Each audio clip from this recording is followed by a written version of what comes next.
నమస్కారం సార్. నమస్తే. నేను ఒకటే ఒక క్వశ్చన్ ఇస్తాను sir. Where is Puri Charmi? Where is పుష్పలాగా వేర్ ఇస్ పూరి చార్మి అని అడుగుతాను. వేర్ ఇస్ పుష్పకి క్లారిటీ వచ్చింది. వేర్ ఇస్ పుష్ప చార్మి పూరికి మాత్రం క్లారిటీ రావాలి. అందరికీ అదే కావాలి. అంటే ఈమె లాస్ట్ పోస్ట్ కూడా ఎప్పుడు సోషల్ మీడియాలో యాక్టివ్ ఉండేది. లాస్ట్ పోస్ట్ కూడా సెప్టెంబర్ లో ఉంది, పోయిన సెప్టెంబర్ లో. అప్పటి నుంచి ఇప్పటిదాకా యాక్టివ్ గా లేదు. ఈయన కూడా అప్పుడప్పుడు మెసేజ్లు పెడతా ఉంటారు, 1 లైన్ కొటేషన్లు అవి పెడతా ఉంటారు జీవితం గురించి, ఏవేవో చెప్తారు కొటేషన్స్. అవి కూడా ఆగిపోయి 1 month అయింది. సో ఆ రకంగా వీళ్ళు ఏంటిది అప్డేట్స్ లేవు వీళ్ళు. ఎక్కడ ఆ మధ్య కాలంలో ఎక్కడ ముంబై ఎయిర్పోర్ట్ లో కనిపించారు, అలా తలక్కుమని వెళ్ళిపోయారు. అండ్ చూసుకుంటే వీళ్ళు ఏమయ్యారు అని ఉంది. లైగర్ డిజాస్టర్ తర్వాత అసలు వీళ్ళకి తలనొప్పి మామూలుగా పెరగల. అంటే నిజంగా వరంగల్ శ్రీను అని ఒక ఆయన ఉండేవాడు డిస్ట్రిబ్యూటర్. ఆయన పూరి సినిమాలు ఇంతకు చాలా కొన్నాడులే. ఆకాష్ పూరి సినిమాలు కూడా కొన్నాడు, మహబూబాయి ఏవేవో. అండ్ ఆ రకంగా చూసుకుంటే ఆ చోర్ బజార్లు ఇంకేవో సినిమాలు ఏవో కొన్నాడు అంతకుముందు. అదే పరిచయంతో లైగర్ కొన్నాడు. అండ్ లైగర్ విషయంలో ఏంటంటే కొనేవాడిది తప్పు, అమ్మేవాడిది తప్పు రెండు ఉన్నాయి. కొనేవాడి తప్పు ఎక్కడ ఉందంటే సినిమా చూడకుండా కొన్నాడు. నువ్వు 45 కోట్లు పెడుతున్నావు, పైగా దాన్ని 40 కోట్లకు దిల్ రాజు గారు కొనాలి అనుకుంటే 5 కోట్లు ఎక్స్ట్రా ఇచ్చి కొన్నాం వాళ్ళకి ఆశ పెట్టేసి. దిల్ రాజు గారు నాకు కావాలి అని అంటే పంతానికి పోయి, ఓకేనా, ఆ రకంగా కొనేసావు. పంతానికి పోయి కొన్నావు, 50 కోట్లు పెట్టుబడి పెడుతున్నావు, కొంచెం చూడొచ్చు కదా. మరీ చూసుకోవా. ఇప్పుడు మనం ఏదన్నా వస్తువు ఇప్పుడు మన డ్రెస్సే ఉంది, వాడి ఇట్లా ప్యాకింగ్ చూపించగానే అలా 500 ఇచ్చి అలా వచ్చేస్తామా? ఇంటికి వచ్చి చూసుకుంటాం, వేసుకొని అటుందా ఇటుందా, చినిగిందా లేదా, గుండుందా లేదా, అన్ని రకాలు చూసుకుంటాం మనం. అలాంటిది అండ్ పైగా ఉన్న ఆల్టరేషన్ కావాలా దీనికి కిందికి వెళ్ళి అన్ని చేయించుకుంటాం. 50 కోట్లు పెట్టినప్పుడు నువ్వు చూసుకోవాలి. 2 గంటల సినిమా చూడవా, 50 కోట్లు కదా, చూస్తే ఏమైంది, కొన్నేళ్ల జీవితం నీకు అది.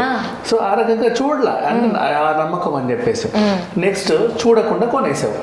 నువ్వు చూడకుండా కొనడం తప్పు నీదే. నువ్వు ఫ్లాప్ అయింది కదా, మా డబ్బులు మాకు వెనక్కి ఇచ్చేయని గొడవ చేశాడు. ఇది ఈ గొడవ ఎక్కడికో వెళ్ళింది. ఆయన ఇంటికి వెళ్ళాడు, ఫోన్ చేసి బెదిరించడము, గొడవలు చేయడము, రకరకాలుగా ఇబ్బంది పెట్టారు. అండ్ ఒక పూరి కూడా ఏం చెప్పాడంటే సరే నాకు చిన్న ప్రాపర్టీ మీద అమ్మే సెటిల్ చేస్తా అన్నా కూడా వినకుండా చాలా టార్చర్ పెట్టారు. ఇంటికి వెళ్ళి ముట్టడించడం, కిడ్నాపులు చేస్తాం, చంపేస్తాం బెదిరించడం, ఆ రేంజ్కి వెళ్ళిపోయింది గొడవ అంతా కూడా. సరే ఇదంతా ఒకటి వదిలేసి ఇప్పుడు అమ్మిన వాళ్ళ తప్పు ఏంటంటే చార్మి.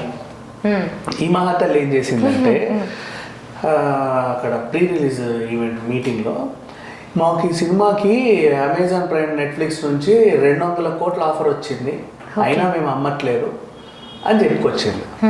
200 కోట్ల ఓటీటీ డీల్ వచ్చినా మేము అమ్మలేదు, మీకు ఇచ్చిన తర్వాత ఓటీటీకి వేద్దామని. రెస్పాన్స్ ఇంకా ఎక్కువ ఫస్ట్ థియేటర్ రిలీజ్ అయిన తర్వాత ఆ రెస్పాన్స్ ఎంత వస్తుందో దానికి ఇంకా మేము డబుల్ రేట్లు ఎక్స్పెక్ట్ చేస్తున్నాము, 400 కోట్లు 500 కోట్లు ఎక్స్పెక్ట్ చేస్తున్నాం అన్నట్లు చెప్పింది. అదొక చరిత్ర. ఏ నెట్ఫ్లిక్స్ కానీ 200 కోట్లకి ఇట్లాంటి సినిమాలు కొనవు. అఫ్ కోర్స్ 200 కోట్లకు అమ్ముడుపోయింది సినిమా మన పుష్ప. కానీ 5 భాషల్లో అంటే ఒక్కో భాష 40 ఇచ్చి కొన్నారు వాళ్ళు. ఆ రకంగా చూసుకుంటే 5 భాషల్లో. అంతేగాని లైగర్ అంత లేదు. పుష్ప రేంజ్ స్టార్డమ్ అయితే లేదు కదా అబ్బాయికి, మార్కెట్ అయితే లేదు అబ్బాయికి. సో ఆ రకంగా లేదు. ఈ మన చెప్పేసరికి ఈ ఎగ్జిబిటర్ డిస్ట్రిబ్యూటర్లు చేసేసి అరే భలే ఉంది, భలే మంచి ఆఫర్, ఇది ఏముందో దీంట్లో. రమ్యకృష్ణ ఉంది, శివగామి తర్వాత అంత పెద్ద రోల్ చేసింది. పూరి ఉన్నాడంటే రమ్యకృష్ణ ఎట్లా చూపిస్తాడో. నెక్స్ట్ మళ్ళీ పూరి జగన్నాథ్ గారి director last already iSmart Shankar ఒక బీభత్సం. వీళ్ళలో మాత్రం ఇక అయిపోయింది అనుకొని దానికి కొన్నారు. పోనీ పాటలు చూస్తేనన్నా వీళ్ళకి ఎందుకు కొనాలనిపించిందో తెలియదు. అదేంటో ఆ కోకా రైకా సాంగ్ అదేంటో నాకు చండాలంగా అనిపించింది. హాంపట్ సాంగ్ అయితే అమ్మో అనిపించింది. అంటే అఫ్ కోర్స్ బాలీవుడ్ వాళ్ళకి నచ్చుతాయి కానీ మన వాళ్ళకి అట్లాంటివి నచ్చవు. ఈవెన్ అగ్గడ్ బగ్గడ్ గిగ్గడ్గా సాంగ్ కూడా పెద్దగా అనిపించలే. ఫస్ట్ అది రిలీజ్ చేశారు, అగ్గడ్ బగ్గడ్ సాంగ్ రిలీజ్ చేసేసి కొంచెం బజ్ క్రియేట్ చేశారు. అన్ని పాటలు ఇట్లనే ఉంటాయేమో అనుకున్నారు మిగతా వాళ్ళు కూడా. ఏదో రకంగా మాయ చేసి మారేడుకాయ చేసి అయితే అమ్మేశారు. సో అమ్మిన తర్వాత ఏమైంది, ఫస్ట్ డేనే ఫ్లాప్ అయింది. ఫస్ట్ షోకే సినిమా ఫ్లాప్. ఇంకా ఎట్లా ఆడుద్ది? ఆ సినిమా ఫ్లాప్ అవడానికి కూడా కారణం ఏంటి? నువ్వు అనవసరంగా బలవంతంగా హీరోకి నత్తి ఇచ్చావు. హీరోకి నత్తి అంటే ఇప్పుడు ఫర్ ఎగ్జాంపుల్ సమంతకి నత్తి ఇచ్చావు మహానట్లో, అడ్జస్ట్ చేసుకుంది. F2లో ఈ అబ్బాయికి నత్తి ఇచ్చావు, F3లో వరుణ్కి సెట్ అయింది వాళ్ళకి. ఈయనకి బలవంతంగా సెట్ అవ్వాలా?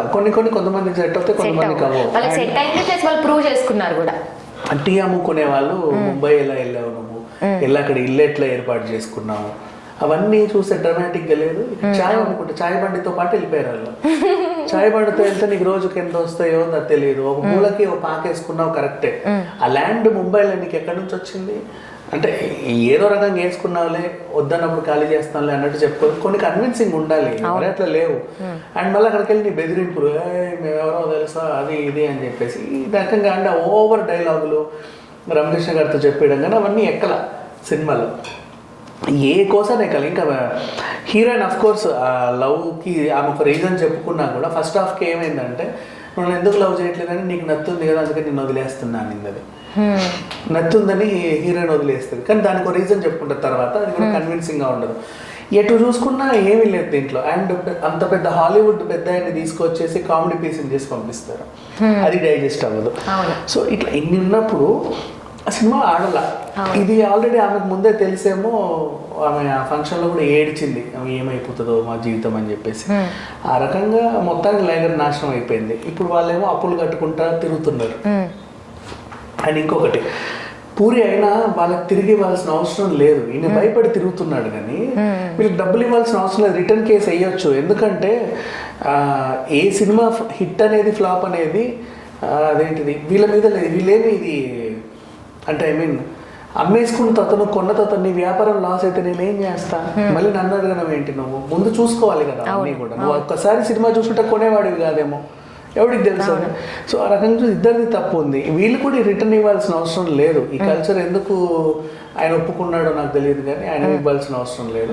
అండ్ మొత్తానికైతే వీళ్ళు తప్పించుకొని అయితే తిరుగుతున్నారు. అయితే బ్యాంకాక్లో పట్టాయాలో ఉంటారు, లేదా గోవాలో ఉంటారు, ఏదో మూలకు ఉంటారు, అంతే. కానీ అంత వెళ్ళాల్సిన అవసరం ఏంటి మా ఆయనకు?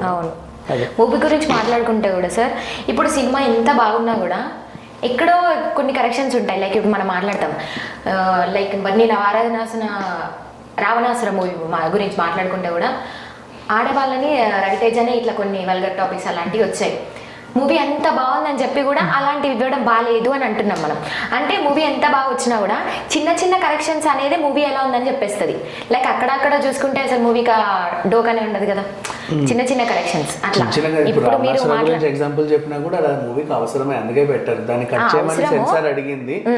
కానీ మనం ఒకటి మాట్లాడుకుంటాం, అరే ఇది ఉండకూడదేమో, ఇలా మాట్లాడి ఉండకూడదేమో, ఆ సీన్ కోసమే సెన్సార్ ఏ సర్టిఫికేట్ ఇచ్చింది, అది జరిగింది యాక్చువల్లీ. ఇప్పుడు మనం ఫ్లాప్ అయిన గురించి కూడా మాట్లాడుకుంటే చిన్న చిన్నవి కూడా చూసుకుంటే మూవీ గురించి అసలు డోకా లేదు. అలాగే ఏం చేసినా కూడా చూసి కొంటే ఆల్రెడీ 10 సినిమాలు కొన్న మంచి, ఇంకా ఆయన కొన్న ఇంకో కళాఖండం ఆచార్య, అది కూడా సినిమా చూడకుండా కొన్నాడు అంట. కాకపోతే అక్కడ ఏం జరిగిందంటే వాళ్ళకి ఏదో సెటిల్మెంట్లు చేశారు. వాళ్ళు సెటిల్మెంట్ చేశారు కాబట్టి వీళ్ళని అడుగుతున్నారు, నువ్వెందుకు చేయవు నాకు అని. ఇట్లా చూసి కొంటే బాగుంటుంది. Okay sir, thank you sir, thank you so much.